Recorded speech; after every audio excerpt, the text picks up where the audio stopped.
എന്നെ ഇഷ്ടപ്പെടുത്തിയതും സന്തോഷിപ്പിച്ചതുമായ ഒരു സംഗതി ബഹുമാനപ്പെട്ട കുമ്പോൽ കുഞ്ഞിക്കോയ തങ്ങളവറുകളുടെ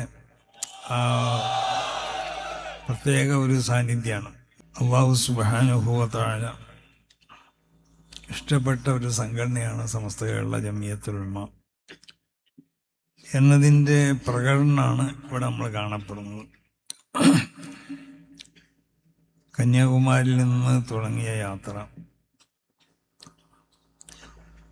ഒരു യാത്രയാണ്. അപ്പം ആ യാത്രനെ സംബന്ധിച്ച് നമുക്ക് ചില പേടികളൊക്കെ ഉണ്ടാവും. കാരണം എന്തെങ്കിലും മറ്റ് ബുദ്ധിമുട്ടുകളൊക്കെ സംഭവിക്കാമോ എന്നൊക്കെ. അപ്പോൾ നമ്മൾ സുന്നികളായ നമ്മളെ സംബന്ധിച്ചിടത്തോളം നമ്മുടെ മഹാന്മാരാവുന്ന മശായിഖന്മാർ, ഉസ്താദന്മാർ, സാദത്തുകളൊക്കെ അവരൊക്കെ സിയാറത്ത് ചെയ്തു.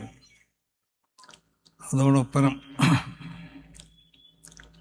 ഹയാത്തിലുള്ള മഹാന്മാരാവുന്ന സദാത്തുക്കളോടും മറ്റ് പണ്ഡിതന്മാരോടൊക്കെ നമ്മൾ യാത്രയെ സംബന്ധിച്ച് പറയുകയും അതിൽ ഏറ്റവും അധികം എന്നെ ഇഷ്ടപ്പെടുത്തിയതും സന്തോഷിപ്പിച്ചതുമായ ഒരു സംഗതി ബഹുമാനപ്പെട്ട കുമ്പോൽ കുഞ്ഞിക്കോയ തങ്ങളവറുകളുടെ പ്രത്യേക ഒരു സാന്നിധ്യമാണ്.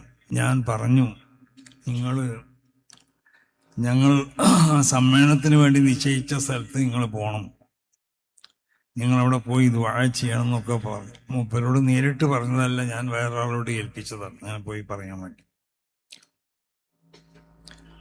പിന്നെ മറ്റൊന്നും കൂടി പറഞ്ഞോളൂ, ഒരു കൊടി കാൽനാട്ടൽ കർമ്മം ഉണ്ടായിരുന്നു. അത് ബഹുമാനപ്പെട്ട തങ്ങളെ നിങ്ങൾ വന്ന് ചെയ്യണമെന്ന് പറഞ്ഞു. പക്ഷെ നിങ്ങൾക്കറിയാലോ, തങ്ങൾക്കൊരു സ്വഭാവമുണ്ട്.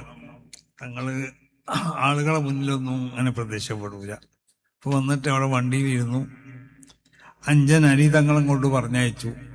മൂപ്പര് പറഞ്ഞു, എനിക്കണ്ട് വരാൻ കഴിയൂല, കാലിന് വേദനയൊക്കെ ഉണ്ട് എന്നാണ്. അങ്ങനെ ഞാൻ വരുമ്പോൾ എന്നെ വിളിപ്പിച്ചു. ഞാൻ ആ വണ്ടിയിലിൻ്റെ പുറത്തുനിന്ന് സംസാരിച്ചപ്പോൾ പറഞ്ഞതുപോലെ ഉള്ളിൽ കയറണം എന്ന് പറഞ്ഞു. ഞാൻ ഉള്ളിൽ കയറിയിരുന്നു. എൻ്റെ കാലിന് വേദന ഉണ്ട്, ഇവിടെ ഒന്ന് തടകണം എന്ന് പറഞ്ഞു. ഞാൻ മൂപ്പര് കാൽമേലൊന്ന് ഇങ്ങനെ ഒന്ന് തടകി കൊടുത്തു. അങ്ങനെ എന്നോട് പറഞ്ഞു, നിങ്ങൾ പോയിക്കോളിന്ന് പറഞ്ഞു. അപ്പോൾ ഇഫ്തിഖാർ യൂട്ടി ഖാദർ സാഹിബിൻ്റെ അഞ്ചൻ ഇഫ്തിഖാർ ചെയ്ത സംഭാവന സംബന്ധിച്ചു എന്നോട് ഉണർത്തി. അങ്ങനെ ഇഫ്തിഖാർ 10 ലക്ഷം രൂപ ഈ യാത്രയിലേക്ക് സംഭാവന ചെയ്തിട്ടുണ്ട്. അപ്പോൾ ആ നിലക്ക് ബഹുമാനപ്പെട്ടവർ അവിടെ അന്ന് രാവിലെ വന്നു, അല്ല എന്ന് തോന്നുന്നു. അവിടെ വന്ന് അവിടുന്ന് പ്രത്യേകം നമ്മുടെ സമ്മേളനം നടക്കാൻ ഉദ്ദേശിച്ച സ്ഥലത്ത് വെച്ചുകൊണ്ട് ദ്വാരക്ക്, പിന്നെ ക്യാമ്പിന് വേണ്ടി തയ്യാർ ചെയ്യപ്പെട്ട സ്ഥലവും മറ്റ് നമ്മുടെ അതിനോട് ബന്ധപ്പെട്ട സ്ഥലങ്ങളൊക്കെ സന്ദർശിച്ചു. പിറ്റേന്ന് രാവിലെ ഞാൻ അന്ന് ഇവിടെ കാഞ്ഞങ്ങാടുണ്ടായിരുന്നു. എന്നോട് പറഞ്ഞു, നിങ്ങൾ രാവിലെ വീട്ടിൽ വരണം, നിർബന്ധമായി വരണം എന്ന് വന്നു. അവിടുന്ന് വീട്ടിൽ നിന്ന് ഒരു രാജോചിതമായ ഒരു സ്വീകരണം എനിക്ക് നൽകി. രാവിലെ നാസ്താക്കാൻ വരണം എന്ന് പറഞ്ഞു. നല്ലൊരു നാസ്തി തന്നു. അപ്പം ഞാൻ തങ്ങളോട് പറഞ്ഞു, അങ്ങനെ നമ്മൾ യാത്ര തുടങ്ങുന്നുണ്ട്, അതൊക്കെ വലിയ സംഭവമായിക്കോളും, നിങ്ങൾ തുടങ്ങിക്കോളിന്ന്. അപ്പം സമസ്ത കേരള ജംഇയ്യത്തുൽ ഉലമയുടെ ആശയാദർശങ്ങൾ അത് സംരക്ഷിക്കപ്പെടുക എന്നുള്ളത് തങ്ങളുടെ ഏറ്റവും പ്രധാനപ്പെട്ട ഒരു ലക്ഷ്യമാണ്. അപ്പം അതുകൊണ്ടാണ് ബഹുമാനപ്പെട്ട തങ്ങൾ മൂപ്പരിങ്ങനെ സദസ്സുകളിലൊക്കെ വന്നാൽ തന്നെ നമ്മളറിയില്ല, എവിടെയെങ്കിലുമൊക്കെ വന്നെന്ന് പോവലാണ്.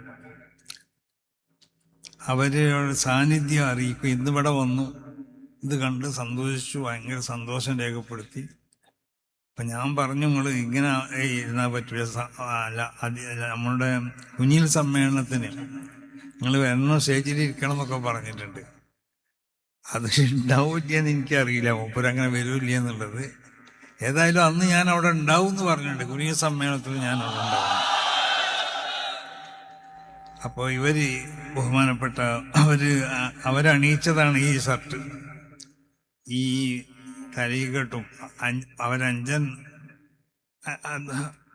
അനിതങ്ങളും ഒരു തലീകെട്ട് എനിക്ക് അണിയിച്ചിരുന്നു. അപ്പം ഞാൻ ഇവരെ ആരോ എന്നോട് പറഞ്ഞു ഇത് എടുത്ത് വെച്ച് മറ്റേ തടികെട്ട് വെച്ച് പ്രസംഗിച്ചാൽ പോരെ. അപ്പം ഞാൻ പറഞ്ഞു ഇത് പറ്റൂല, പ്രസംഗം കഴിയണ വരെ ബഹുമാനപ്പെട്ട തങ്ങൾ തരിയിൽ വെച്ച് 35 കൊണ്ട് വെപ്പിച്ച ഈ തലയിക്കെട്ടും അവർ ധരിപ്പിച്ചെന്ന ഈ കുപ്പായൊക്കെ എൻ്റെ ശരീരത്തിലുണ്ടാവട്ടെ. അപ്പോൾ ഏതായാലും മഹാന്മാരാകുന്ന എല്ലാ സാദാത്തുക്കളുടെയും കേരളത്തിലും കർണാടകയിലൊക്കെ ഉള്ള എല്ലാ തങ്ങന്മാരുടെയും പിന്തുണ, അവർക്കുള്ളതായ പ്രോത്സാഹനം, അവർക്കുള്ള ദുആയൊക്കെ നമ്മളൊപ്പം ഉണ്ട് എന്നുള്ളതിന് യാതൊരു സംശയമില്ല. മരണപ്പെട്ടു പോയ മഹാന്മാരാകുന്ന നമ്മളെ മശായിഖന്മാരും നമ്മളെ അജിതാദിൻ്റെയൊക്കെ അവരുടെ പ്രത്യേകമാവുന്ന ഒരു മദത് അതും നമുക്കുണ്ട്. അതുകൊണ്ടാണ് ഈ സംഗതികളൊക്കെ നമുക്ക് വിജയിപ്പിച്ചെടുക്കാൻ സാധിച്ചത്.